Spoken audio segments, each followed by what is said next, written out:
Heading डालो position of a point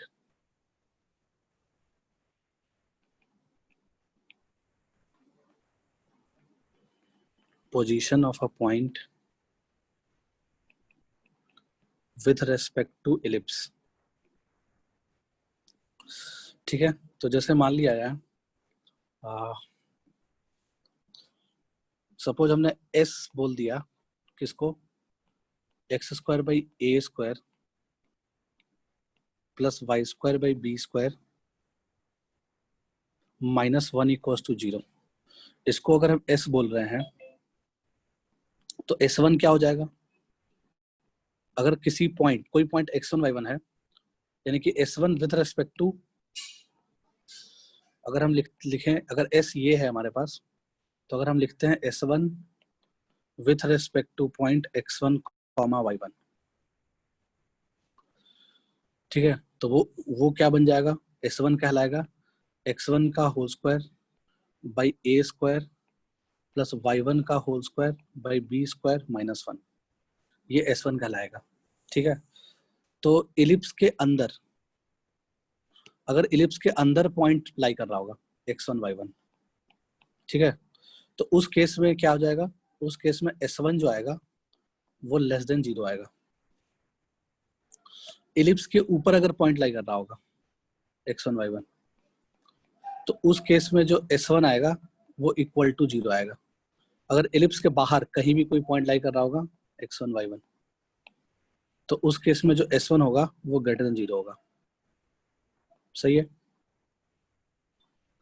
तो अपने को तीनों का मतलब समझ में आ गया। तो अगर कोई क्वेश्चन पूछ दे, कोई भी क्वेश्चन पूछ दे, लाइक छोटा मोटा क्वेश्चन क्या बन सकता है कि मान लिया जाए इलिप्स दिया हुआ है x square by 1 plus y square by 3 बराबर 1, ये इलिप्स का क्वेश्चन दिया हुआ है और कोई पॉइंट दे दिया 7,3, तो बोला जाए कि ये इलिप्स के अंदर लाई करेगा ये पॉइंट की बाहर लाई करेगा। अगर अपने को ये पता करना है तो हम क्या करेंगे, S1 निकालेंगे, तो S1 बराबर क्या हो जाएगा, 7 का होल स्क्वायर बाई 1 प्लस 3 का होल स्क्वायर बाई 3 -1। अब इसका साइन देख लो क्या आ रहा है, पॉजिटिव या नेगेटिव, तो आ जाएगा 49 plus 3 -1 which is equal to 51। तो ये पॉजिटिव आ गया, S1 क्या आ गया, 0 से बड़ा आ गया, है ना।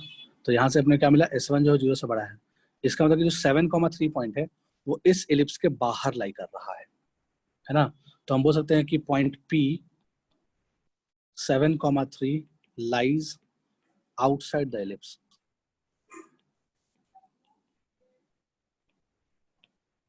ठीक है, तो लिख लो इस चीज को। नेक्स्ट लिख लिया, नेक्स्ट हेडिंग डालो line and ellipse. Line and ellipse, ठीक है, और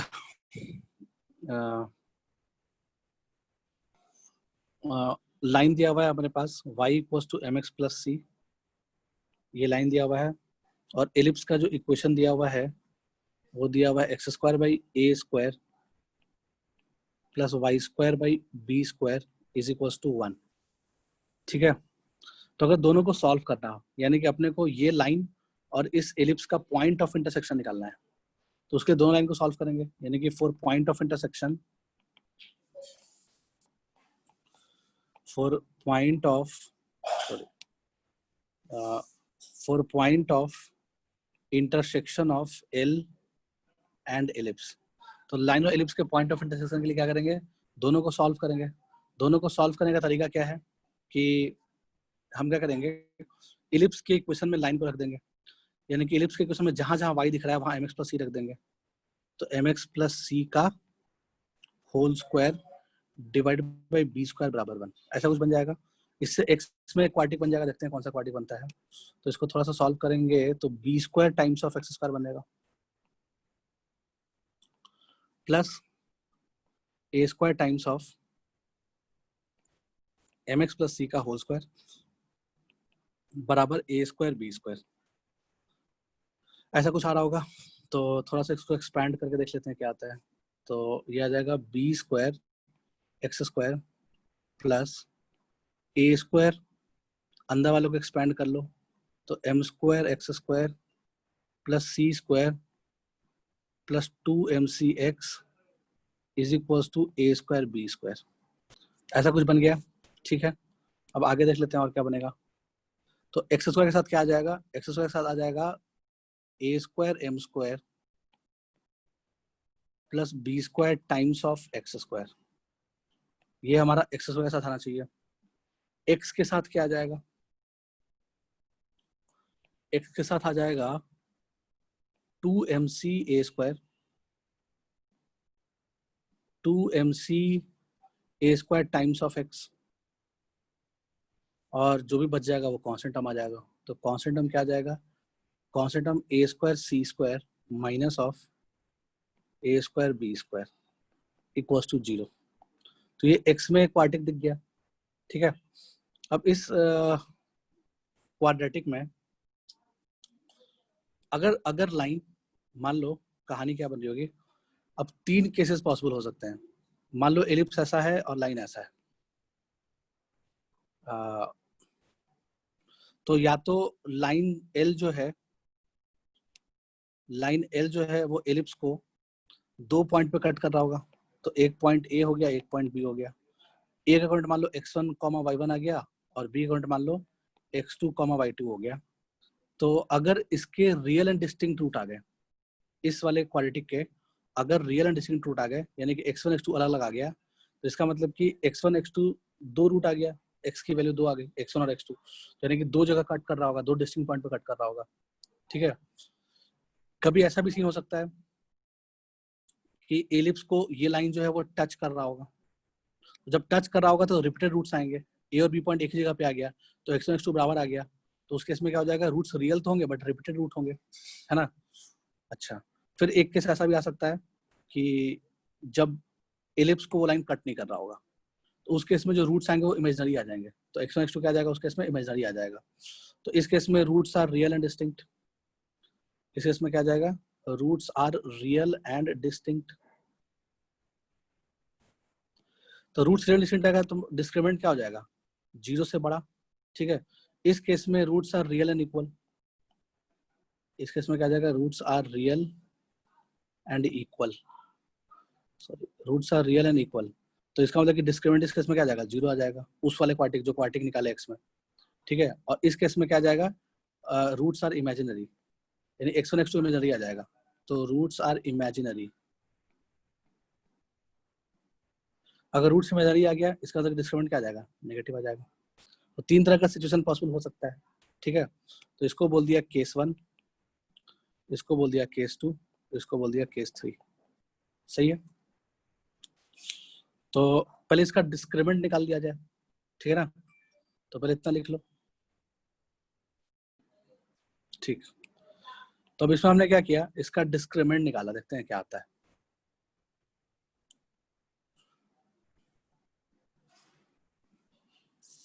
तो इस वाले क्वाड्रेटिक का अगर हम डी निकाले, तो डी का जो वैल्यू आ जाएगा वो आ जाएगा बी स्क्वायर माइनस 4ac, यानी कि 2mc ए स्क्वायर का whole square minus 4 times of A square M square plus B square times of A square C square minus a square B square. तो ये D आ गया, तो D देखते हैं क्या आता है, डी बराबर, तो हमने क्या देखा कि क्या आ रहा होगा, 4 times of A square M square C square minus, अब इसको मल्टीप्लाई करेंगे तो 4 तो बाहर रहेगा, और क्या मिलने वाला है अपने को, ए स्क्वायर ही बाहर रहेगा, पहले सेकंड वाला ब्रैकेट से ए स्क्वायर कॉमन ले लिए, तो 4 ए स्क्वायर बाहर आ गया, तो अंदर क्या मिल रहा होगा, अंदर मिल रहा होगा A square M square plus B square times of C square minus B square, ऐसा कुछ मिल रहा होगा। ठीक है, तो डिस्क्रिमिनेंट में से पूरे में से 4a स्क्वायर को कॉमन ले लिए, दोनों में से क्या किए, 4a स्क्वायर को कॉमन ले लिए बाहर, तो 4a स्क्वायर जो है वो बाहर आ गया, तो अंदर कुछ ऐसा मिल रहा होगा। थोड़ा और सिंप्लीफाई कर लिया, डी कितना आता है, तो यहाँ से मिल गया अपने को 4a square M square C square minus of, ठीक है, एम स्क्वायर सी स्क्वायर, अच्छा एक ए स्क्वायर बच जाएगा इसमें, सॉरी पहले वाला में एक ए रेज टू 4 था ना, तो एक ए स्क्वायर बच जाएगा, तो A square M square C square ऐसा कुछ होगा। चलो बचने के यहाँ पे ए स्क्वायर एम स्क्वायर सी स्क्वायर ये आ रहा होगा, माइनस दिस आ रहा होगा, तो वही चीज लिख लिया यहाँ पे। यहाँ आ रहा होगा A square M square C square minus, multiply करेंगे तो कितना मिल जाएगा, मल्टीप्लाई करने पे आ जाएगा A square M square C square, फिर आ रहा होगा minus of A square B square, अच्छा माइनस प्लस हो जाएगा, तो प्लस ए, अच्छा माइनस, हाँ plus, plus A square B square M square, multiply कर रहे हैं सिंपली, फिर क्या होगा माइनस बी स्क्वायर सी स्क्वायर और minus minus plus, plus B raise to 4, ऐसा कुछ आया होगा। तो हमने क्या देखा कि ये दोनों टर्म कैंसिल हो गया, तो जो डिस्क्रिमिनेंट की वैल्यू आ गई वो कितना आ जाएगा, जो भी टर्म बचा, ये 3 टर्म बचा, उसमें से बी स्क्वायर कॉमन आ सकता है, तो बी स्क्वायर कॉमन ले लिए, तो 4a स्क्वायर बी स्क्वायर बाहर आ गया, और अंदर जो चीज मिल रहा है वो मिल रहा है अपने को A square M square minus C square plus B square, इसको अच्छा ऐसे लिख लिया, A square M square plus B square minus C square, ऐसा कुछ बनना चाहिए, ठीक है। अच्छा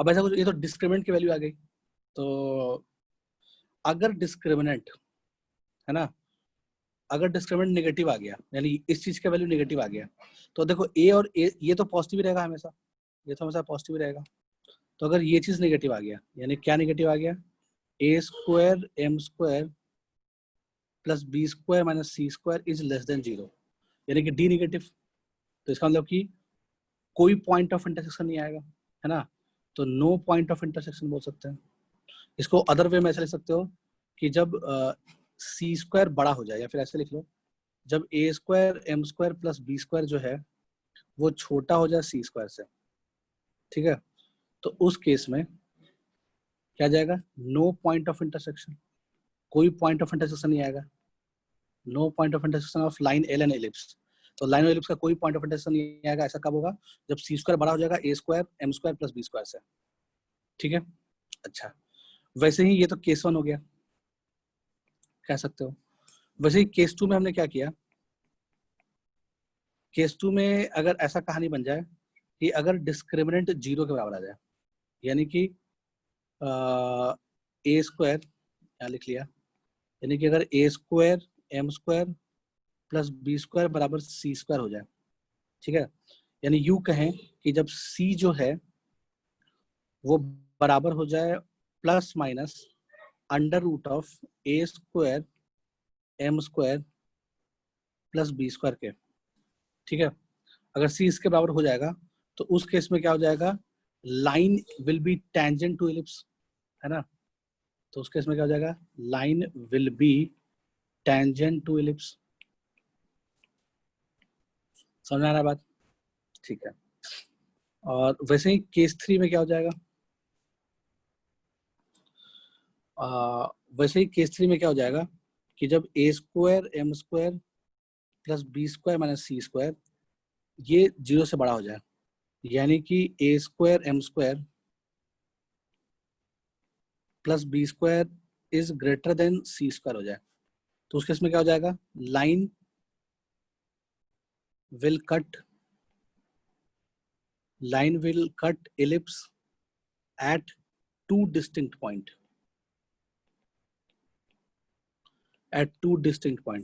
तो लाइन जो है वो एलिप्स को 2 डिस्टिंक्ट पॉइंट पे कट करेगा, ठीक है।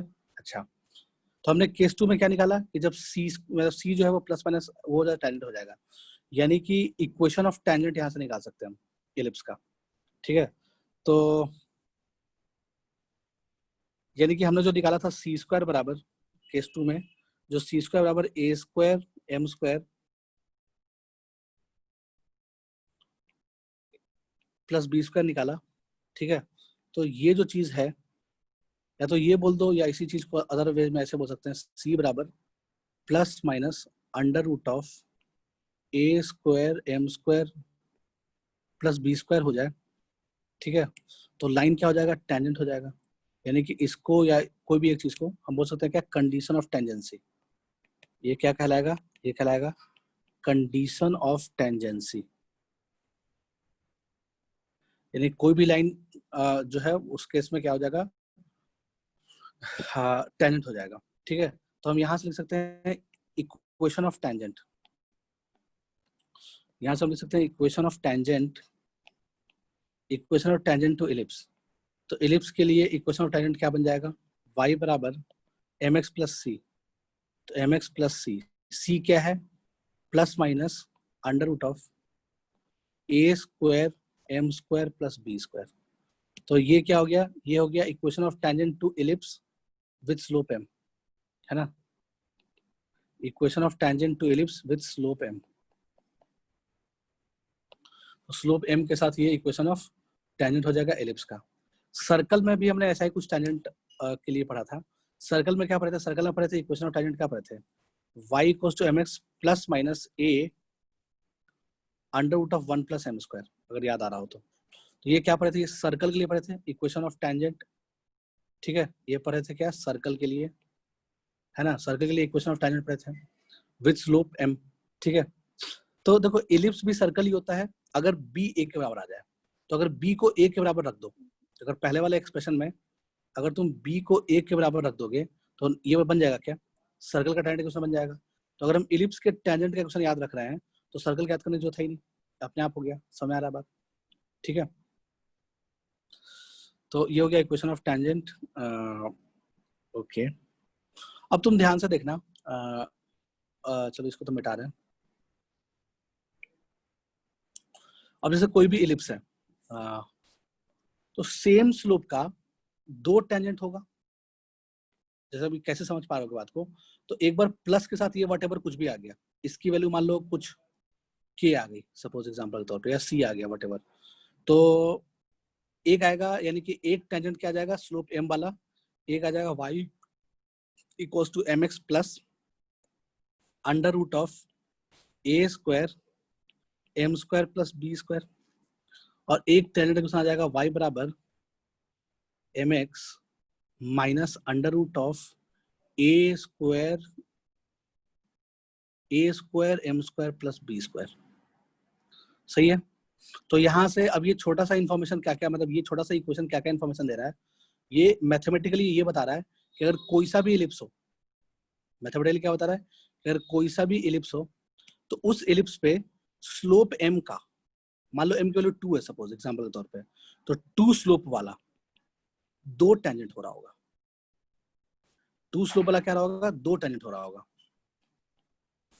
तो एक टेंजेंट आ रहा होगा क्या, पॉजिटिव वाई इंटरसेप्ट वाला, और एक आ रहा होगा निगेटिव वाई इंटरसेप्ट वाला। तो ये पॉजिटिव वाई इंटरसेप्ट वाला हो गया, इसका पॉजिटिव वाई इंटरसेप्ट है और इसका निगेटिव वाई इंटरसेप्ट है।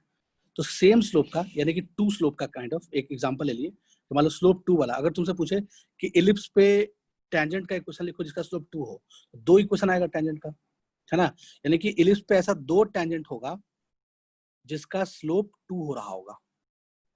ठीक है, इलिप्स पे ऐसा दो टेंजेंट होगा जिसका स्लोप 2 हो रहा होगा, और एक का पॉजिटिव वाई इंटरसेप्ट होगा, है ना, ये वाई एक्सिस को कहाँ पे कट कर रहा है, पॉजिटिव साइड में कट कर रहा है ये वाला।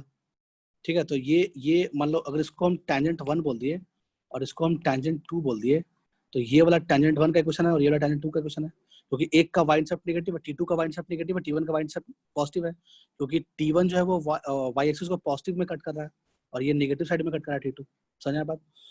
अच्छा, अब एक चीज और इसमें ध्यान रखने की बात क्या है कि ये डिफाइन कब हो जाए, मतलब ये चीज डिफाइन कब होगा, ये इक्वेशन डिफाइन कब होगा, जब स्क्वायर रूट के अंदर का चीज पॉजिटिव हो, है ना।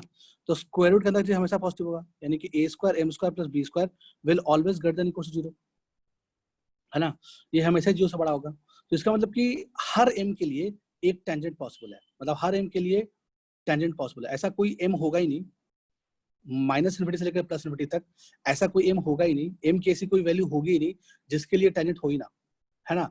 तो हम यहाँ से क्या बोल सकते हैं कि फॉर एवरी एम, यानी कि सिंस ऐसे लिख दिया, since a square m square plus b square is greater than equal to 0 for all m belongs to R, hence ellipse has hence ellipse has two tangents for every real value of m, तो m की हर real value के लिए, चाहे तुम कुछ भी ले लो, है ना, m की वैल्यू चाहे कुछ भी ले लो, वटेवर, -∞ से लेकर +∞ तक में अगर तुम कुछ भी लेते हो m की वैल्यू, कोई भी रियल नंबर लेते हो, तो हर m की पॉसिबल मतलब हर m की वैल्यू के लिए दो टेंजेंट एग्जिस्ट करता है एलिप्स पे, है ना। जैसे मान लो अगर कोई बोले कि m की वैल्यू मान लो -8, तो -8 स्लोप के लिए भी दो टेंजेंट एग्जिस्ट कर रहा होगा। मान लो ये है, इसका स्लोप मान लो -8 है, तो एक और टेंजेंट होगा जिसका स्लोप -8 होगा। समझ आया बात, है ना। तो हम एक बात बोल सकते हैं, ellipse has to tangents for every real value of m। तो अपने आप ये लाइन में अपने आप सारा बात आ गया, ठीक है, ओके। इसके अलावा अगर मान लो d पॉजिटिव हो जाएगा, यानी कि जब कट कर रहा होगा, तो क्वेश्चन वाला क्या पूछ सकता है, क्वेश्चन वाला ये पूछ सकता है कि बताओ, चलो ठीक है आगे बढ़ते हैं। ये लिख ली होगी क्या, लिख लो इसको। इसमें एक चीज बताओगे क्या कि हमने जो टेंजेंट का क्वेश्चन निकाला y = x +-√a² m² + b², इसमें कहीं भी हमने a > b या b > a ये चीज कंसिडर किया क्या, मतलब ये बात को कंसिडर किए कहीं भी हमने इसका जो डेरिवेशन निकाला, कंडीशनल टेंजेंट से निकाला, उसमें कहीं भी ये तो मान के चले ही नहीं कि a बड़ा है b से या b बड़ा है a से। इसका मतलब कि हमेशा ऐसा होगा, a बड़ा हो चाहे छोटा हो, है ना। तो a चाहे बड़ा हो चाहे छोटा हो, हमेशा यही होगा इक्वेशन ऑफ टेंजेंट, है ना। क्या बहुत लोग दिमाग लगा लेता है, बहुत लोग क्या दिमाग लगा लेगा कि बड़ा वाला के साथ मतलब m² के साथ बड़ा वाला और बाकी छोटा वाला, ऐसा कुछ दिमाग नहीं लगाना है ना। ये ऑलवेज मतलब यहाँ पे दिमाग लगाना है कि x² के नीचे जो लिखा हुआ है वो m² के साथ आएगा और y² के साथ जो नीचे लिखा हुआ अकेले आएगा, है ना। क्योंकि हमने इसका डेरिवेशन में कहीं भी जो डेरिवेशन यहाँ से निकाले, यानी कि लाइन को इलिप्स के साथ सॉल्व किए, तो हमने कहीं ये चीज कंसिडर किया ही नहीं कि a बड़ा है b से या छोटा है ना। इस बात को हम यूज किए ही नहीं कहीं, तो इसका मतलब कि ऑलवेज ट्रू, चाहे a बड़ा हो चाहे b छोटा हो, मतलब a बड़ा हो b से, चाहे b बड़ा हो a से, है ना। तो हम ऐसा भी एक चीज करके लिख सकते हैं, दिस इज वैलिड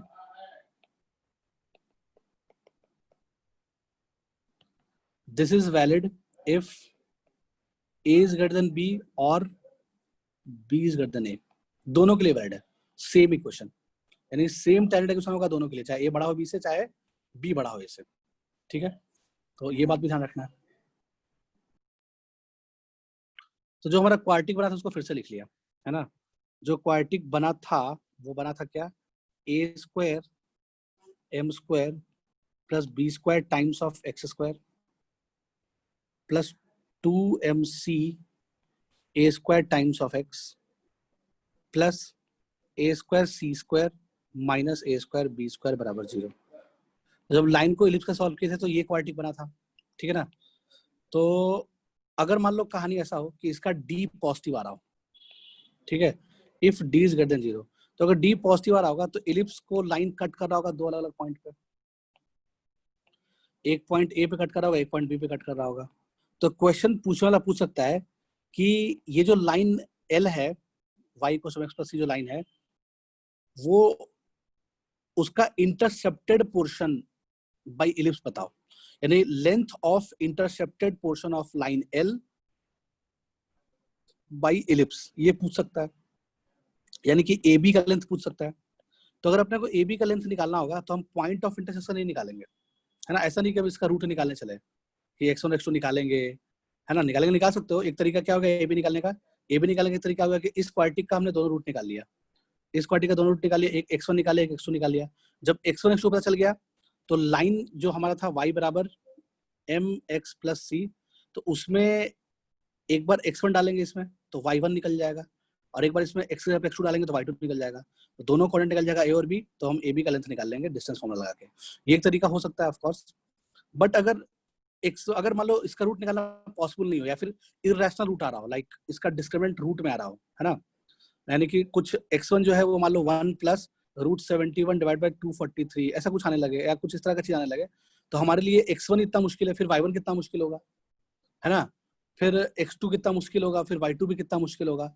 फिर हम क्या करेंगे, फिर हम डिस्टेंस निकालेंगे, डिस्टेंस फॉर्म ला के AB, तो बहुत ही टीडियस वर्क हो जाएगा, बहुत मुश्किल हो जाएगा। ठीक है, तो इसका तरीका क्या है कि हम AB डिस्टेंस कैसे निकालें। तो AB डिस्टेंस अगर कैलकुलेट करना है तो AB बराबर क्या होना चाहिए, डिस्टेंस फॉर्मूला अगर लगाएं तो वो आना चाहिए, क्या आना चाहिए, वो x1 माइनस x2 का whole square plus y1 minus y2 का होल स्क्वायर। ये आना चाहिए AB का फॉर्म, मतलब AB का डिस्टेंस।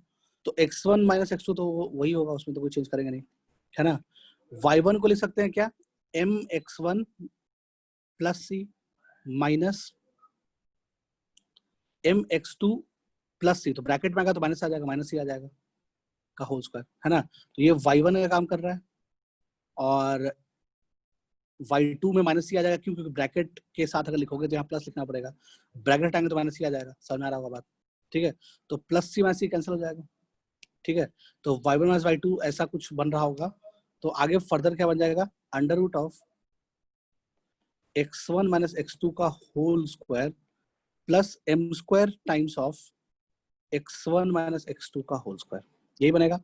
तो अपने को स्क्वायर रूट के बाहर क्या निकल जाएगा, mod of x1 minus x2, और अंदर क्या मिल जाएगा, 1 plus m square, 1 plus m square, 1 plus m square निकल जाएगा। अब ये मॉड ऑफ x माइनस 2 क्या हो गया, इस क्वार्टी का, जो हमने क्वार्टिक लाया उस क्वार्टी का डिफरेंस ऑफ रूट है। और डिफरेंस रूट कैसे निकालते हैं, root d upon coefficient of x square which is equal to a square m square plus b square.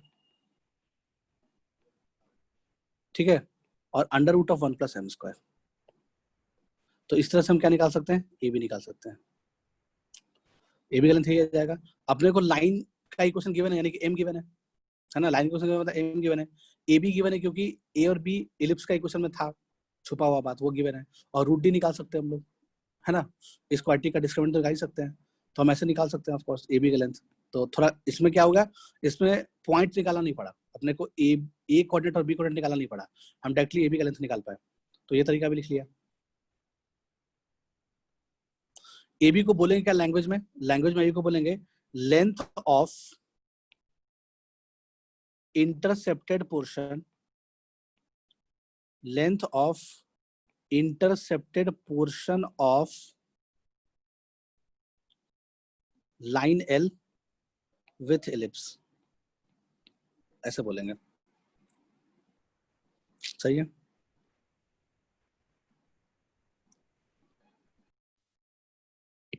एक छोटा सा क्वेश्चन ले लिया, क्वेश्चन में बोला जा रहा है find length of intercepted portion of, find length of intercepted portion of, और लाइन का इक्वेशन दे दिया 3x plus 8y equals to 9. Find length of intersected portion of line this by ellipse x square plus 4y square equals to 9. ठीक है, ये question है। तब question वाले ने डायरेक्टली बोल दिया कि ये लाइन L है और ये एलिप्स है, तो लाइन L जो है वो एलिप्स को कट कर रहा है, तो लेंथ ऑफ इंटरसेप्टेड पोर्शन बताओ। ठीक है, तो इसको करने के लिए क्या करेंगे, तो पहले इसको y equals to mx plus c के फॉर्म में लिख लिया इस लाइन को। तो हम कर सकते हैं 8y equals to 9 minus 3x, तो y बराबर -3/8 times of x, -3/8 times of x plus 9/8। तो ये तो y का वैल्यू आ गया, कह सकते हैं। ठीक है, अब हम क्या करेंगे, एलिप्स के साथ इस लाइन को रख दिया, यानी कि x square plus 4y square, तो 4 इंटू -3x प्लस 9 का होल स्क्वायर डिवाइड बाई 8 का होल स्क्वायर 64 आ जाएगा, है ना, बराबर 9, ऐसा कुछ हो सकता है। तो 4 से कैंसिल हो जाएगा 16 टाइम्स में, तो ये कितना बन जाएगा 16x² प्लस, चाहे तो इसमें से हम 3 कॉमन निकालेंगे तो 9 बाहर आ जाएगा, मतलब 3 कॉमन ले लेंगे, 3 का स्क्वायर बाहर यानी कि 9 बाहर आ जाएगा। तो अंदर कितना मिल जाएगा, अंदर मिल जाएगा -x प्लस 3 का होल स्क्वायर और डिवाइडेड बाई 16, होल 16 आ जाएगा तो 9 × 16 आ जाएगा। ठीक है, तो हम x में क्वार्टिक बना लेते हैं, क्या बन रहा है, तो चलो देख ही लेते हैं क्या रहा है। 16x² प्लस 9 टाइम्स ऑफ, कर लो, x² प्लस 9 माइनस 6x,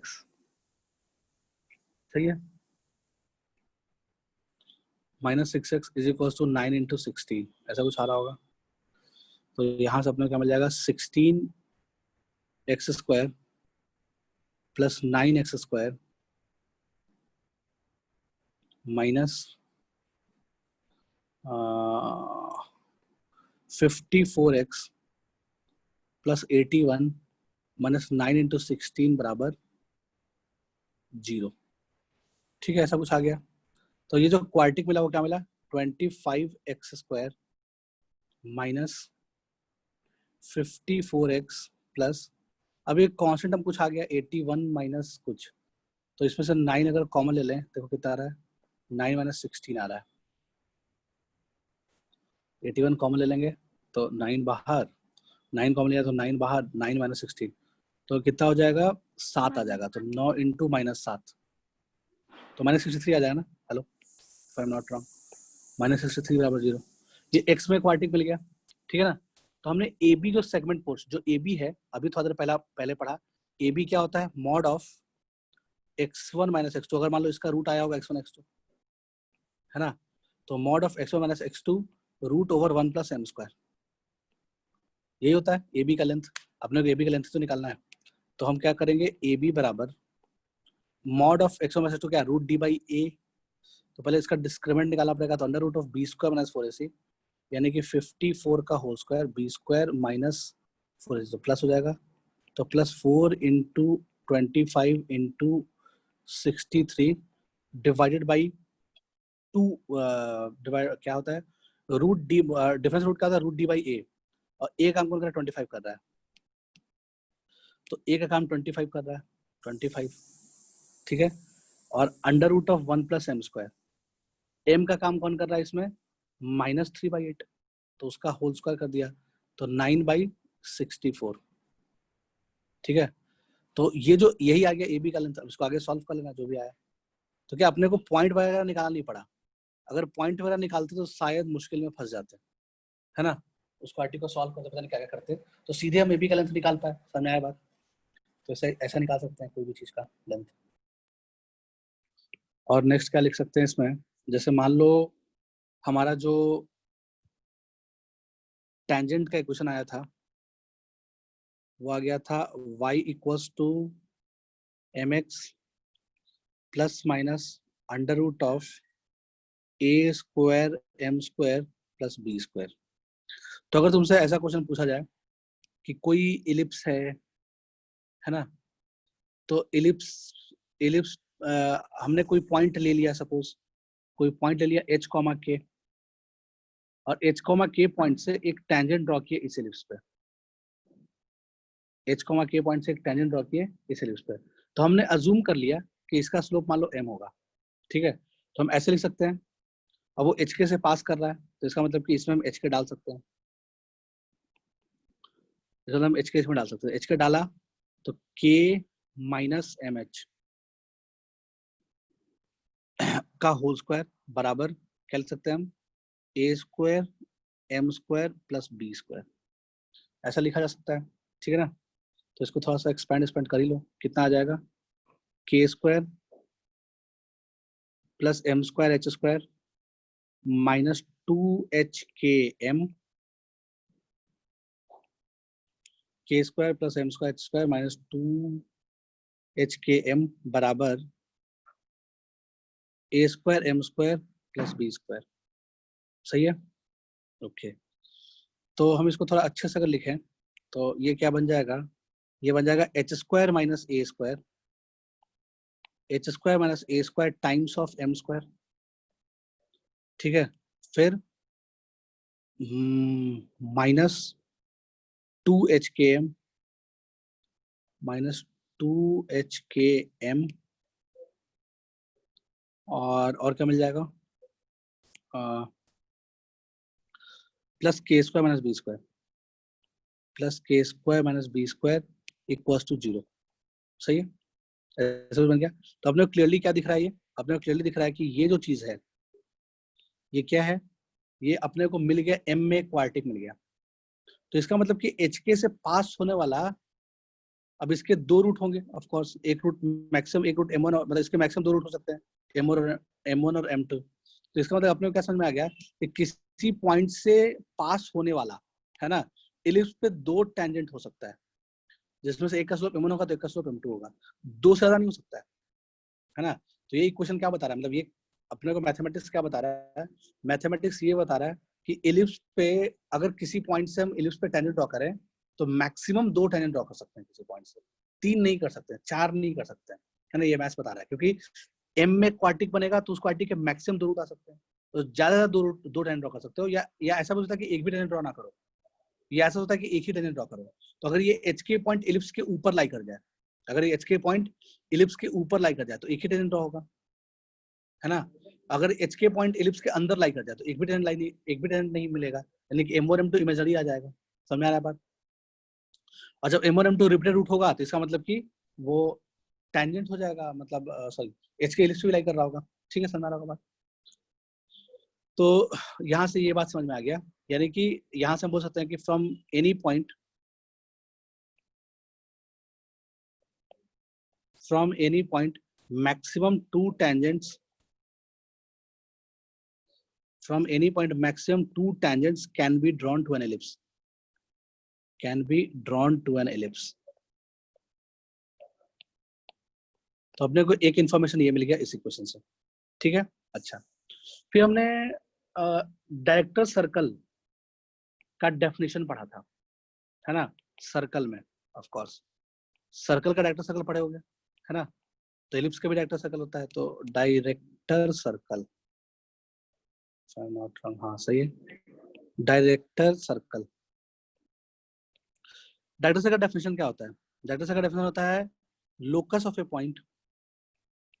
इसका अगर तुमसे कोई डेफिनेशन पूछे कि डायरेक्टर सर्कल का डेफिनेशन क्या होता है तो तुम ऐसा बोलोगे, locus of a point from which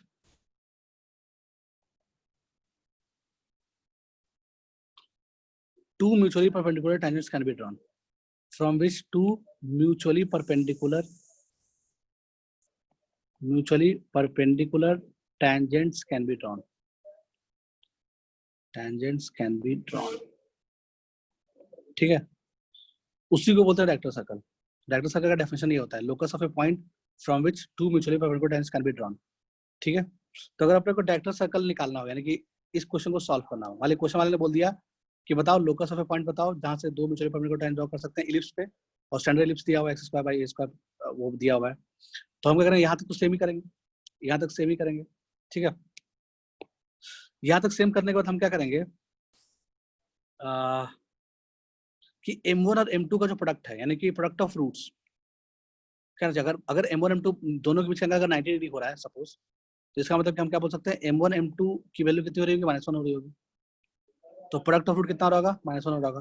product of root कैसे निकालेंगे, तो प्रोडक्ट ऑफ रूट कैसे निकाला जाता है, कांस्टेंट टर्म, m में जो क्वार्टिक है उसका कांस्टेंट टर्म कितना है, k² minus b², c by a, उसी को बोलते हैं ना product of roots, c by a, यानी कि h² माइनस a² बराबर -1, ऐसा लिख सकते हैं। फिर इसको लिखा जा सकता है k² minus b² is equals to -h² plus a²। सही है, तो अब इसको लिख सकते हैं क्या, इसको लिख सकते हैं h² plus k² equals to a² plus b²। अब लास्ट में क्या करेंगे, h को x से रिप्लेस कर देंगे, तो इक्वेशन क्या मिल जाएगा, x² plus y² equals to a² plus b²। तो इसको बोलते हैं इक्वेशन ऑफ डायरेक्टर सर्कल। इसको बोलते हैं क्या? Equation of director circle of ellipse, standard ellipse. तो हम स्टैंडर्ड एलिप्स बोल रहे हैं, मतलब कि समझ गए क्या कौन सा एलिप्स की बात कर रहे हैं? ऑफ स्टैंडर्ड एलिप्स, ठीक है। तो इसमें भी हमने कहीं ये बात यूज किया क्या कि ए बड़ा है या ए छोटा है ना? तो इसका मतलब कि ये जो मतलब ए बड़ा है या ए छोटा है बी से, ये तो हमने कहीं यूज ही नहीं किया इस फैक्ट का। तो हम इस फैक्ट का कहीं यूज कर ही नहीं रहे हैं, तो इसका मतलब कि ये हमेशा होगा, है ना? दिस इज वैलिड, यानी कि फॉर स्टैंडर्ड एलिप्स, चाहो तो इसे ब्रैकेट में छोटा सा लिख लिया कि ये दोनों में ही वैलिड होगा। चाहे ए बी से बड़ा हो तो भी यही क्वेश्चन लिखेंगे डायरेक्टर सर्कल का, चाहे बी छोटा हो ए से तो भी यही लिखेंगे, सॉरी एक ही बात लिख दी, या फिर बी बड़ा हो ए से, है ना? तो ये दोनों में वैलिड है ना? उसमें ऐसा कोई दिक्कत नहीं है।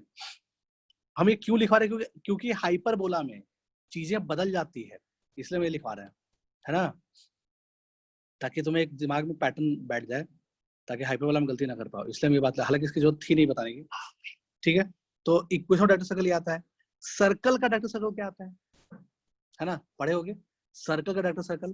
तो अगर तुमसे कोई पूछे कि सर्कल का डायरेक्टर सर्कल बताओ, तो तुम क्या करोगे? इसी वाले में अगर तुम b को a के बराबर रिप्लेस कर दो, यानी कि b को a से रिप्लेस कर दो, तो क्या मिलेगा? X square plus y square बराबर 2a², है ना? तो ये क्या होता है? ये होता है direct equation of director circle of circle. और कौन सा circle? X square plus y square बराबर a² सर्कल। समझ आया बात? हाँ, तो ये पढ़े भी होंगे सर्कल में कि डायरेक्टर सर्कल ऑफ एलिप्स क्या होता है, मतलब sorry director circle of circle क्या होता है, ठीक है। तो इसका मतलब अगर एलिप्स का डायरेक्टर सर्कल का क्वेश्चन याद है, तो सर्कल का भी डायरेक्टर सर्कल का क्वेश्चन याद है। समझ आया बात? कोई दिक्कत नहीं उसमें। तो इसका मतलब क्या हो गया? इसका मतलब ये हो गया कि जो डायरेक्टर सर्कल होता है एलिप्स का, है ना, वो हो गया हमारा x square plus y square equals to root over a square plus B square का होल स्क्वायर हो गया। इसका मतलब, है ना, इसका मतलब क्या हो गया कि मान लो एलिप्स ये है, ठीक है। तो इसका जो डायरेक्टर सर्कल होगा, ये जैसे बड़ा सा बाहर सर्कल होगा, है ना, और इसका सेंटर हो गया एलिप्स का। तो इस सर्कल का जो रेडियस हो रहा होगा, ये जो रेड से बना हुआ डायरेक्टर सर्कल है, और उसका जो रेडियस हो जाएगा वो under root of A square plus B square हो जाएगा, ठीक है। तो ये हो जाएगा उस सर्कल का रेडियस, और सेंटर हो जाएगा जो इलिप्स का सेंटर है 0,0। समझ में आया बात? ठीक है। सर्कल के लिए क्या पढ़े थे? सर्कल के लिए क्या पढ़े थे? एक सर्कल है और उसका डायरेक्टर सर्कल जो है ना, वो क्या होता है? उसका रेडियस क्या होता है? उसका रेडियस √2a होता है ना। तो √2a मतलब क्या हो गया? √a² प्लस a² हो गया। हेलो, है ना, यानी कि तभी तो √2a बोलोगे उसको। तो उसका रेडियस क्या √2a के बराबर होता है। उसका रेडियस जो होता है, सर्कल के डायरेक्टर सर्कल का रेडियस क्या होता है? √2a होता है, और सेंटर सर्कल का सेंटर होता है 0,0 होता है। ठीक है, हमने पढ़ रखा है। तो ये बात कभी ना कभी यूज होगा तो यूज करेंगे, ठीक है। ठीक है, आगे बढ़ते हैं, लिख लो इसको।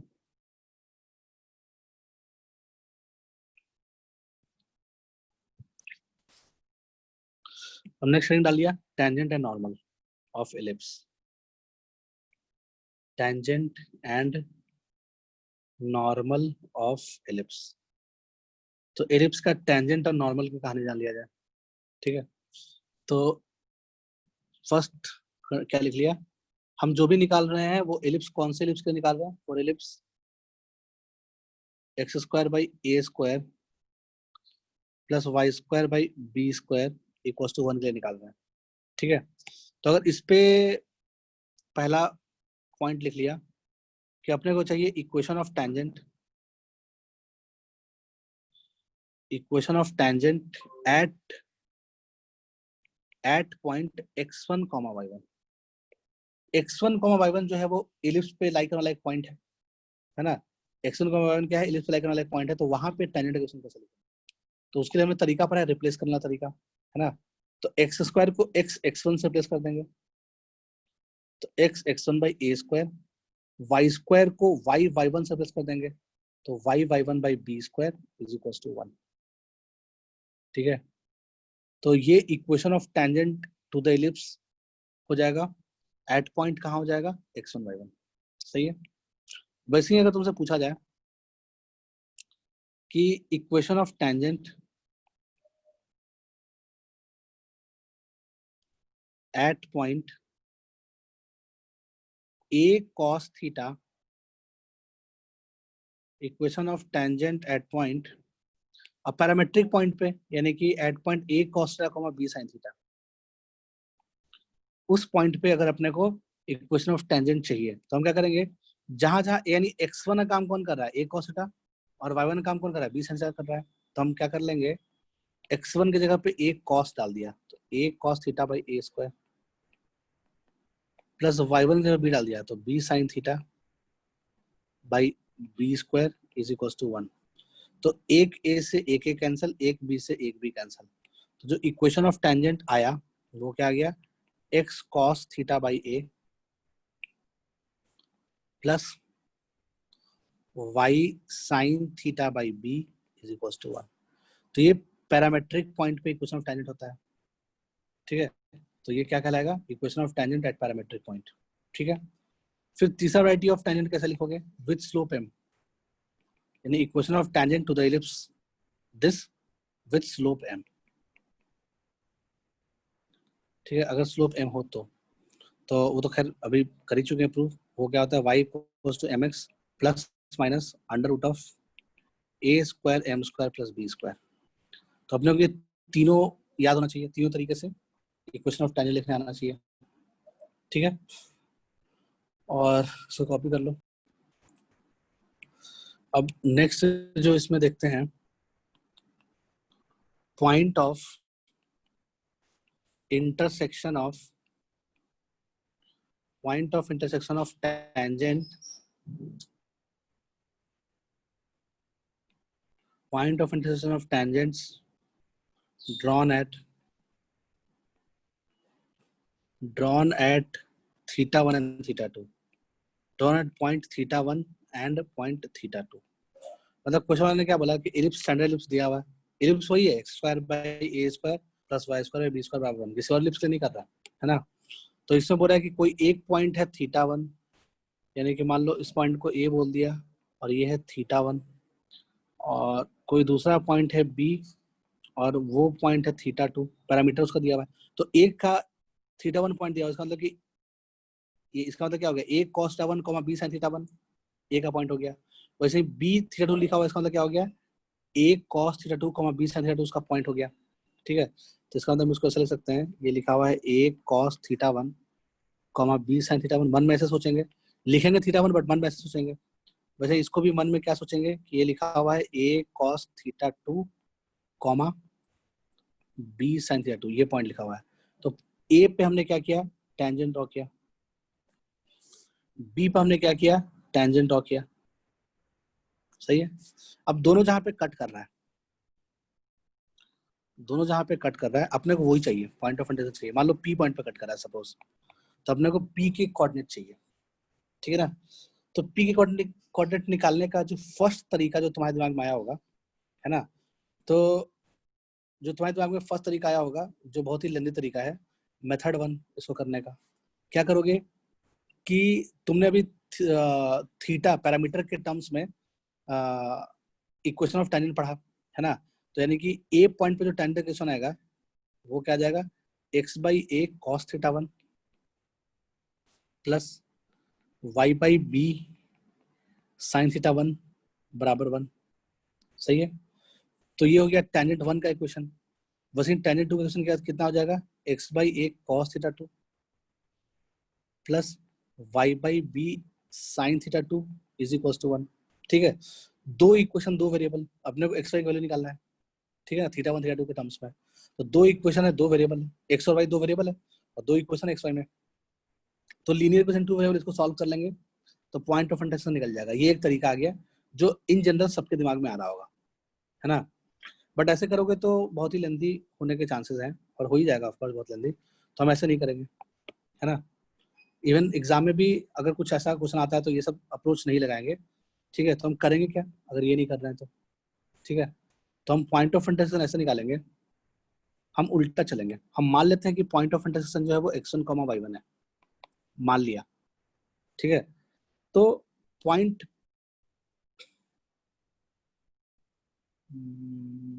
हाँ, तो हम क्या करेंगे, पॉइंट P के रेस्पेक्ट में, पॉइंट P के रेस्पेक्ट में क्या करेंगे, कॉर्ड ऑफ कॉन्टैक्ट का इक्वेशन लिखेंगे, ठीक है। तो अपने को ए बी का इक्वेशन आ जाएगा। हेलो, अगर तुम पॉइंट P के रेस्पेक्ट में कॉर्ड ऑफ कॉन्टैक्ट का इक्वेशन लिखोगे तो ए बी का इक्वेशन आ जाएगा ना। यानी कि ए बी एक्चुअली में है क्या, A B is basically chord of contact, chord of contact, chord of contact of point P, chord of contact of point P। तो ए बी बेसिकली क्या है, कॉर्ड ऑफ कॉन्टैक्ट है point P का, ठीक है ना। तो कॉर्ड ऑफ कॉन्टैक्ट इक्वेशन कैसे लिखते हैं, T बराबर 0। हेलो, ये लिखते हैं ना, कॉर्ड ऑफ कॉन्टैक्ट इक्वेशन कैसे लिखते हैं, T बराबर 0, ठीक है। तो हम T बराबर 0 लिखेंगे with respect to point P, point P के रेस्पेक्ट में T बराबर 0 लिखेंगे तो अपने को क्या मिल जाएगा, अपने को मिल जाएगा x1 by A square, sorry x1 by A square plus y1 by B square equals to 1। तो ये रिप्रेजेंट करेगा ए बी के इक्वेशन को, ये रिप्रेजेंट करेगा ए बी के इक्वेशन को।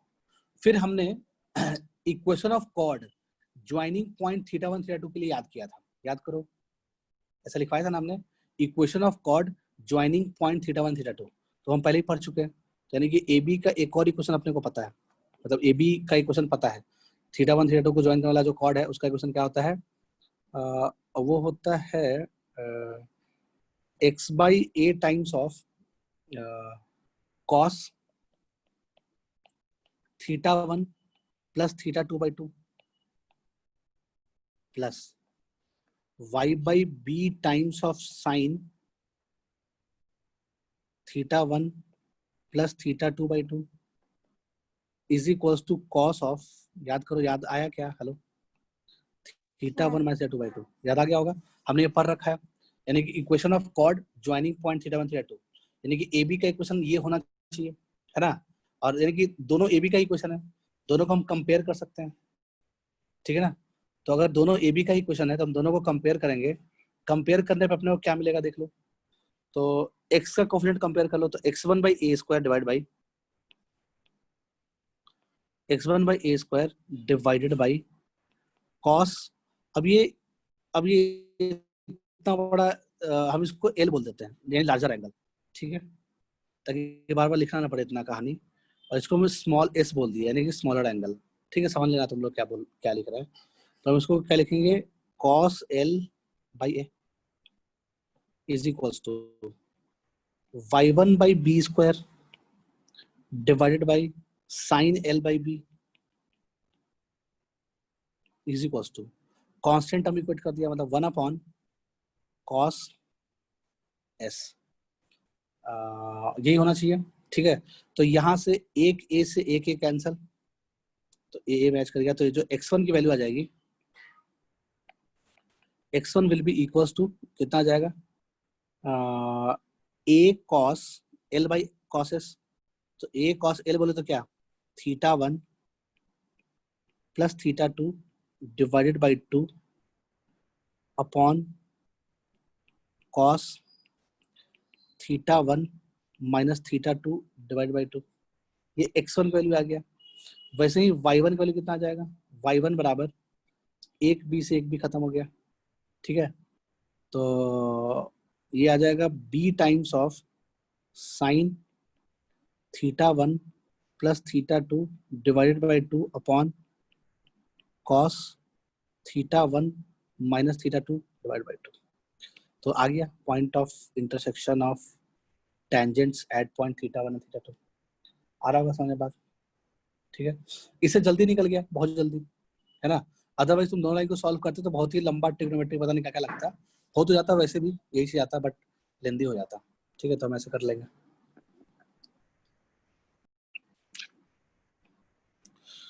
तो एक क्वेश्चन ले लिया,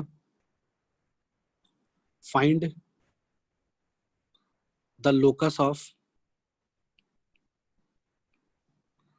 find the locus of point of intersection of tangents to the ellipse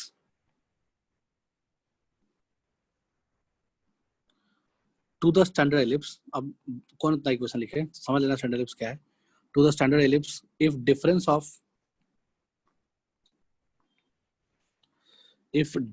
of eccentric angle, if difference of eccentric angle of the points is 2 pi by 3. Difference of eccentric angle क्या है, 2 pi by 3 है. ठीक है, और अपने को वही locus निकालना है भाई. कैसे निकालें, यानी कहानी में क्या बोला जा रहा है, कहानी में ऐसा बोला जा रहा है कि एक एलिप्स दिया हुआ है, एक एलिप्स दिया हुआ है. इस एलिप्स पे 2 पॉइंट है, इस एलिप्स पे 2 पॉइंट है. एक पॉइंट कुछ भी हो सकता है, मान लो चलो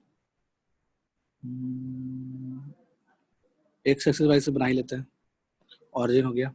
ठीक है, तो ये थीटा अगर एंगल है तो बोल रहा है तो ये क्या होना चाहिए, थीटा प्लस 2 pi by 3 होना चाहिए, क्योंकि थीटा 1 और थीटा 2 का डिफरेंस कितना है, थीटा 1 और थीटा 2 का डिफरेंस जो है वो 2 pi by 3 है. ये बोला जा रहा है क्वेश्चन में. या फिर तुम ऐसे भी बोल सकते हो, छोड़ो ऐसे भी लिख सकते थे, या फिर ये नहीं लिखते तो कोई बात नहीं है, तुम इसको थीटा 1 ले लो, कोई फर्क नहीं पड़ता है.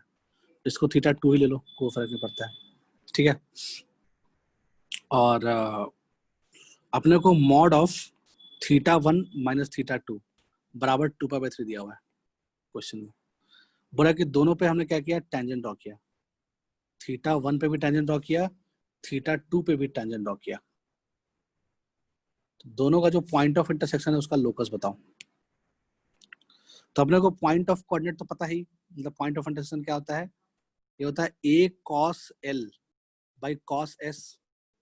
l फॉर समझ रहे हो, थीटा 1 प्लस 2 लार्जर एंगल, यानी कि सम डिवाइड बाय 2, और cos s मतलब smaller angle, difference divide by 2, comma b sin l upon cos s. अब शॉर्ट में लिख रहे हैं, तुम समझ जाना क्या है. तुम लोग कॉपी में ऐसे मत लिखना s और l, तुम लोग वही लिखना. s मतलब क्या हो गया, theta 1 minus theta 2 divide by 2, यानी कि हम l किसको बोल रहे हैं, हम a बोल रहे हैं theta 1 plus theta 2 divide by 2 को बोल रहे हैं, और s एंगल बोल रहे हैं theta 1 minus theta 2 divide by 2 को बोल रहे हैं. तो अपने को इतना तो पता है, ठीक है ना, कि ये होता है. तो अपने को पॉइंट P का लोकस निकालना है. इसका मतलब कि ये जो चीज है वो h के बराबर है, ठीक है, और ये जो चीज है वो k के बराबर है. सही है, तो h के रिलेशन चाहिए, थीटा को एलिमिनेट करना है, कर देंगे, कोई दिक्कत नहीं है. तो हमने क्या किया, h बराबर लिखना स्टार्ट किया. तो h बराबर क्या लिख सकते हैं, h बराबर a cos theta 1 plus theta 2 divided by 2 upon cos theta 1 minus theta 2 divide by 2. तो थीटा 1 माइनस थीटा 2 का वैल्यू कितना, 2 pi by 3 दिया हुआ है, तो cos 2 pi by 3 divide by 2, if I am not wrong. हाँ सही है, ये चीज आना चाहिए. तो ये 2 से 2 खत्म, तो cos pi by 3 कितना हो गया, यानी कि थीटा 1 यानी कि जो s है उसकी वैल्यू कितनी आ जाएगी, theta 1 minus theta 2 divide by 2 which is equal to pi by 3. समझ में आ रहा बात. तो पाई बाई 3 एंगल पे कितना आता है वैल्यू कॉस का, 1/2 आता है. हाँ, यानी कि पाई बाई 3 पे जो कॉस का वैल्यू आता है वो 1/2 आता है. तो जो h आ जाएगा वो दिखेगा कैसा हमारा, h बराबर a टाइम्स ऑफ, या ऐसा कहो, हाँ चलो ठीक है, h बराबर a times of cos of theta 1 plus theta 2 divided by 2 upon cos pi by 3 को 1/2 लिख सकते हैं. तो ये 2 जो है वो a के साथ आ जाएगा, तो ये 2a बन जाएगा, तो h/2a आ जाएगा. समझ आया बात. तो यहाँ से हम क्या लिख सकते हैं, h/2a बराबर दिस, यानी कि यहाँ से लिख दिया h/2a बराबर cos of theta 1 plus theta 2 divide by 2.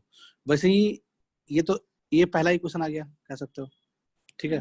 वैसे ही दूसरा इक्वेशन कैसे निकालेंगे, तो दूसरा इक्वेशन के लिए k बराबर B sine θ1 plus θ2 divided by 2 upon cos of θ1 minus θ2 divide by 2, यानी कॉस ऑफ पाई बाई 3, ये 1/2, तो k बाई 2 भी आ जाएगा। तो यहाँ से लिख सकते हैं k बाई 2 भी बराबर cos of θ1 plus θ2 divided by 2। So इस साइन ऑफ, क्या लिख रहा है, साइन हो जाएगा, यहाँ पे साइन आ जाएगा, ठीक है। ये आ जाएगा क्वेश्चन नंबर 2। दोनों को स्क्वायर करके ऐड कर दिया तो लोकस मिल जाएगा। क्या मिल जाएगा, H square by 4a square, H square by 4a square plus K square by 4b square is equal to 1, क्योंकि राइट साइड में क्या बन जाएगा, cos square plus sine square which is equal to 1। तो इसका मतलब कि अब एच के को एक्स वाई से रिप्लेस कर दो, जो लोकस आ जाएगा वो क्या आ जाएगा, x square by A square plus y square by B square is equal to 4 आ जाएगा, कह सकते हैं, ठीक है। तो वो भी एक इलिप्स ही आएगा, यानी कि जो point of intersection of tangent set point θ1 θ2 आएगा वो भी एक इलिप्स ही आया, ठीक है। नेक्स्ट, तो अपने को एक चीज पता है कि जो सर्कल में पढ़ चुके हैं, equation of chord with given middle point, equation of chord with given middle point. तो हम इक्वेशन ऑफ कॉर्ड कैसे निकालते हैं विथ गिवन मिडिल पॉइंट, ठीक है, वो सीखना है अपने को। तो वो क्या होता है, t बराबर s1 होता है। मान लो given middle point x1, y1 है, ठीक है, तो हम t बराबर s1 लिखेंगे with respect to point x1, y1 to any conic. तो t बराबर s1 क्या बता देगा, इक्वेशन ऑफ कॉर्ड बताएगा विथ गिवन मिडिल पॉइंट बताएगा। मतलब अगर मिडिल पॉइंट पता है, मान लो सपोज क्वेश्चन ने क्या बोल दिया, कोई सा भी इलिप्स दिया हुआ है, ठीक है, बोल रहा है कि उसका एक कॉर्ड है, उस कॉर्ड का जो मिडिल पॉइंट है, उस कॉर्ड का जो मिडिल पॉइंट है ना, वो गिवन है। मान लो सपोज 2,3 दिया हुआ है, ठीक है। तो हम जब t बराबर s1 लिखेंगे विथ रेस्पेक्ट टू पॉइंट 2,3, तो जो लाइन मिलेगा, ये एक लाइन मिलेगा, है ना, वो लाइन बेसिकली क्या कहलाएगा, इक्वेशन ऑफ कॉर्ड आ जाएगा। मतलब इस कॉर्ड का इक्वेशन आ जाएगा, यानी इस ए बी कॉर्ड का इक्वेशन आ जाएगा। ये पहले ही पढ़ चुके हैं, तो इस पर एक छोटा सा क्वेश्चन ले लिया। जैसे मान लो क्वेश्चन में बोला जा रहा है फाइंड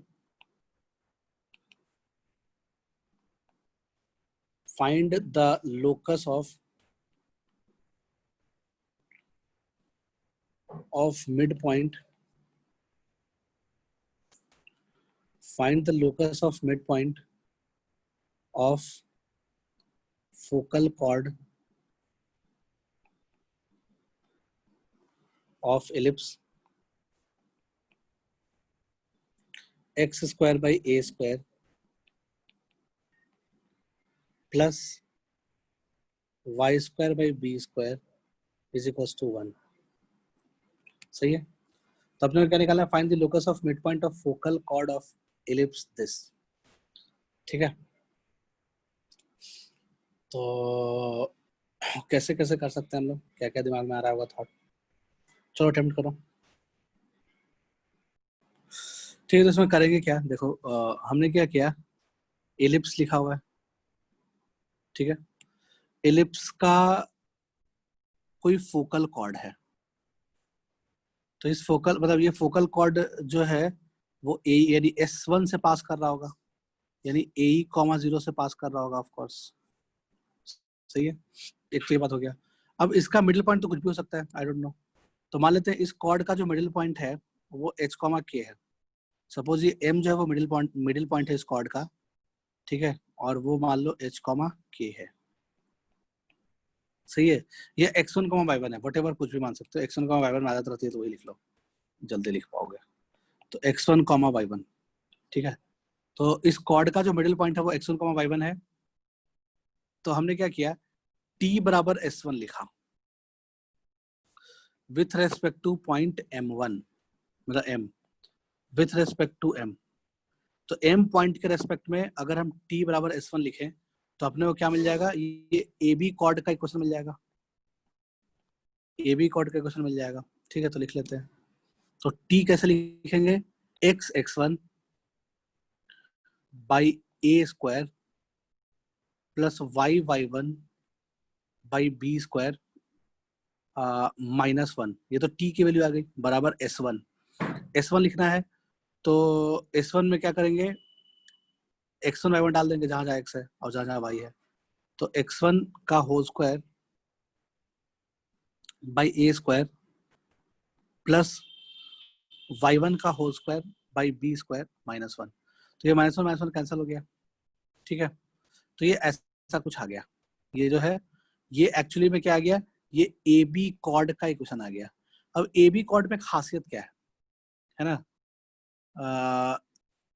अच्छा लोकस ऑफ मिड पॉइंट निकालना है, यानी कि एक्स वन वाई वन में रिलेशन चाहिए अपने को रिलेशन चाहिए एक्स वन वाई वन में।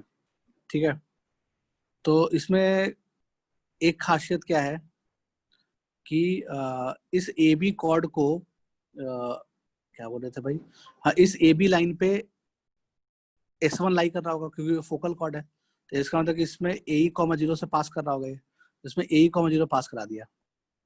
तो A E X one by A square plus ये जीरो हो जाएगा, वाई जीरो है तो zero is equals to X one square by A square plus Y one square by B square. ठीक है, तो जिस पॉइंट का लोकस निकालना था हमने उस पॉइंट को x1 y1 माना था, यानी कि अपने को x1 y1 में रिलेशन चाहिए, तो x1 y1 रिलेशन आ गया, आ तो गया आंसर। तो अब x1 को x से रिप्लेस कर दो, y1 को y से रिप्लेस कर दो, आंसर आ जाएगा। तो सिंपली हमने क्या किया, x square by A square plus y square by B square बराबर एक ए से ए के कैंसल, तो ई एक्स बाई ए। तो ये आंसर हो जाएगा। ठीक है, कोई दिक्कत नहीं था।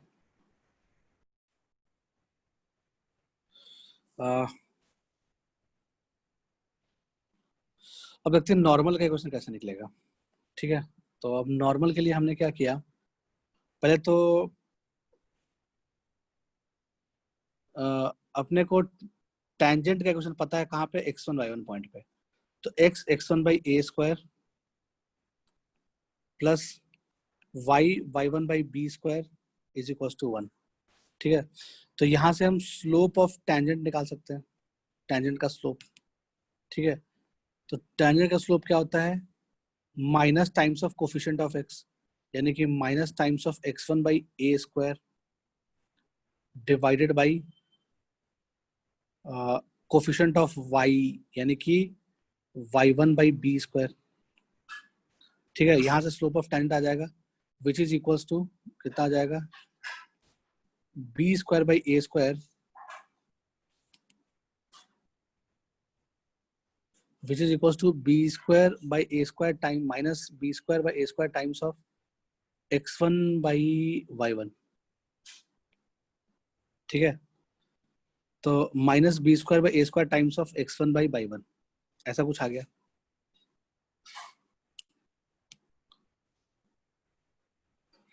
ठीक है, तो ये तो स्लोप ऑफ टेंजेंट आ गया। तो अगर अपने को स्लोप ऑफ नॉर्मल चाहिए होगा तो हम क्या करेंगे, इसका रेसिप्रोकल करके साइन चेंज कर देंगे। तो इसका मतलब जो स्लोप ऑफ नॉर्मल आ जाएगा वो आ जाएगा A square y1 upon B square x1। ठीक है, तो ये आ जाएगा स्लोप ऑफ नॉर्मल। तो इक्वेशन ऑफ नॉर्मल क्या लिख सकते हैं हम लोग, y माइनस वाई वन बराबर slope of normal times of, यानी A square Y one upon B square x one times of X minus X one. ठीक है, इसको थोड़ा सिंप्लीफाई करने की कोशिश करते हैं, देखते हैं क्या आता है। तो ठीक है, इसको अगर हम सिंप्लीफाई करें तो कैसे सिंप्लीफाई हो सकता है, इस पूरे को मल्टीप्लाई कर दो, किससे मल्टीप्लाई कर दें, b square x one by A square से शायद, हाँ। तो B square x one by,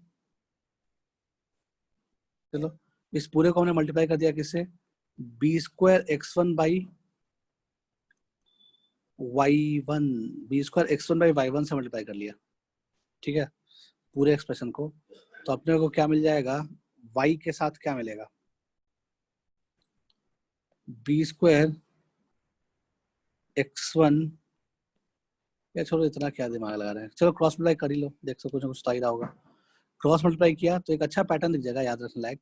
तो b² x1 y minus y1 बराबर a² y1 x minus a² x1 y1, ऐसा कुछ आ गया। तो x और y वाले टर्म्स को एक साइड लाया, तो और बाकी टर्म को एक साइड लाया, तो यानी कि x और y वाले टर्म्स को राइट साइड ले जाएंगे, तो अपने को क्या मिल जाएगा, a²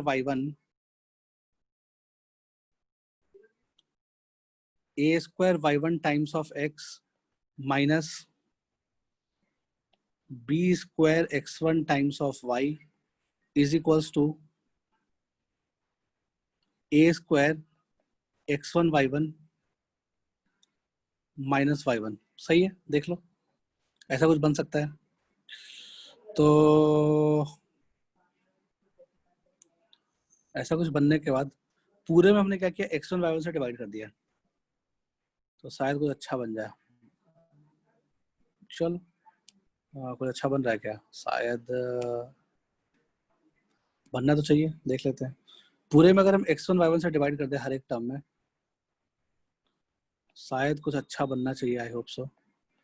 पूरे में हमने क्या किया, x1 y1 से डिवाइड कर दिया, तो y1 से y1 खत्म, तो क्या मिल जाएगा, a² x1 times of x, a² x1 times of x minus b², ये दोनों cancel, b² y1 times of y is equals to a² minus 1/x1 है, a² माइनस 1/x1 आ गया। ओके 1/x1 को कुछ लिखा जा सकता है क्या, यहाँ से कुछ, if I am not wrong, ये तो a² माइनस b² बनना चाहिए, 1/x1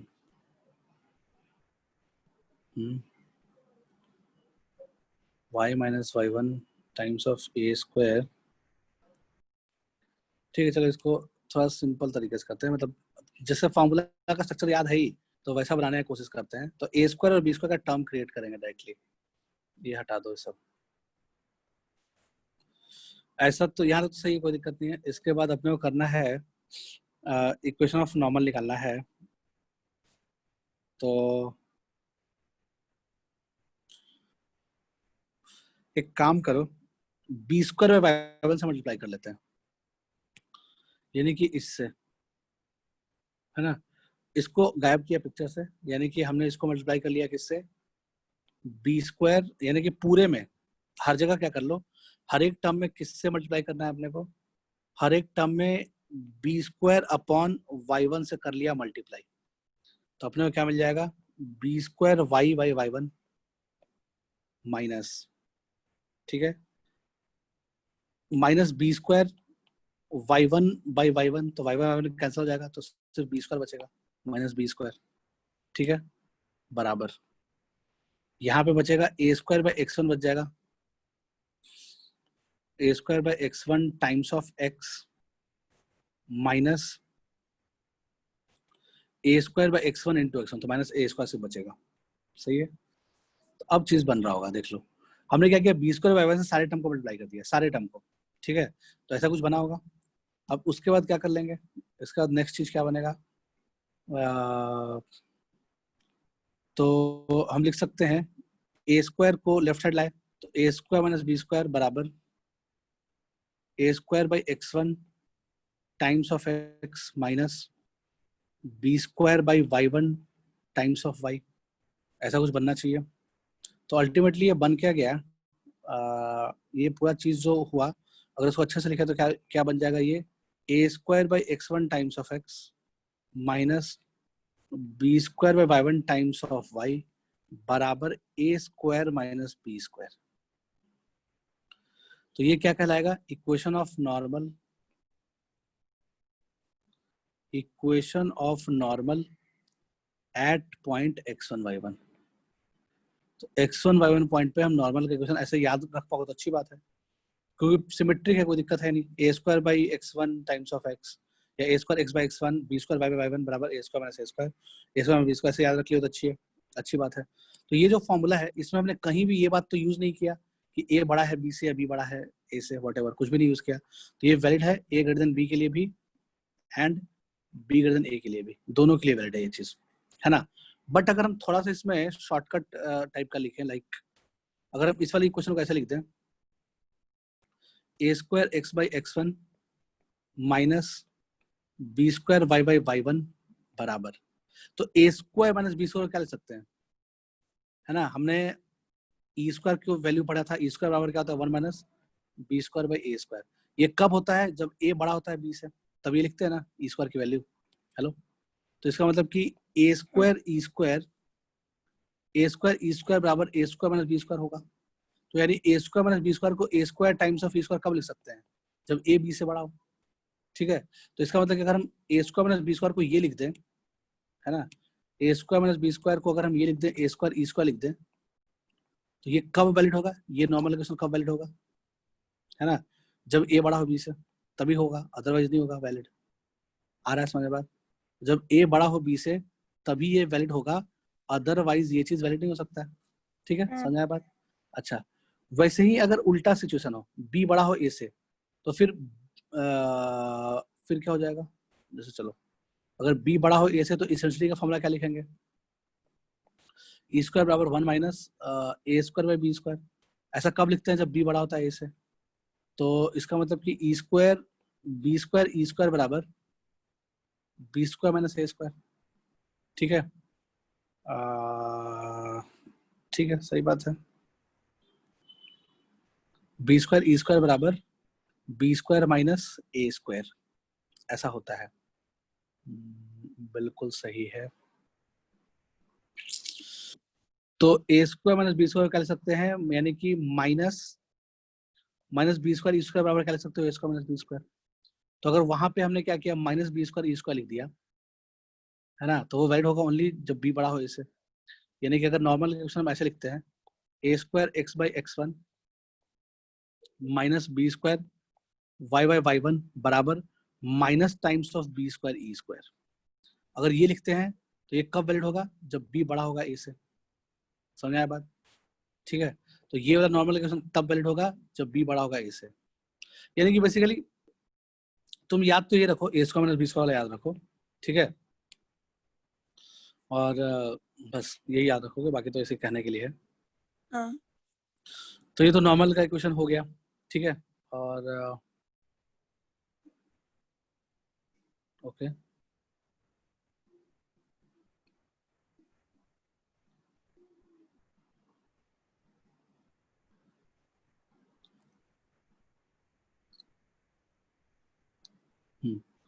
अब इसलिए मान लो कहानी में ऐसा बोला जाता कि बताओ नॉर्मल का इक्वेशन पैरामेट्रिक पॉइंट पे, यानी कि at point a cos theta comma b sine theta, उस पॉइंट पे बताओ। तो अभी हमने नॉर्मल इक्वेशन क्या याद किया, ये A square X by X one minus B square Y by Y one बराबर A square minus B square होता है। ये नॉर्मल इक्वेशन, ये कहाँ पे होता है, एक्स वन वाई वन पे होता है। तो एक्स वन का काम कौन कर रहा है, ए कॉस थीटा, तो डाल दो उसको। तो A square into X divided by A cos theta minus B square into Y divided by Y one क्या है, B sine theta is equal to A square minus B square. तो एक ए से एक ए कैंसिल, तो ये क्या बन जाएगा, तो ये मिल जाएगा हमारा ए सेक थीटा एक्स या A X sec theta, whatever जो भी बोलना है बोलो, A X sec theta minus B Y cosec theta is equal to A square minus B square. तो ये ज्यादा फ्रिक्वेंटली यूज होता है ये फॉर्मूला, तो इसको ज्यादा याद रखो। एक्स वन वाई वन के टर्म में भले याद ना रहे चलेगा, बट इस फॉर्म में याद होना चाहिए नॉर्मल का question. ax sec theta minus by cosec theta बराबर a square minus b square, ये याद करना है अपने को, ठीक है। तो ये था equation of normal at point a cos theta comma b sin theta. इस पॉइंट पे नॉर्मल का इक्वेशन ये होता है, ठीक है। तो लिख लो इसको।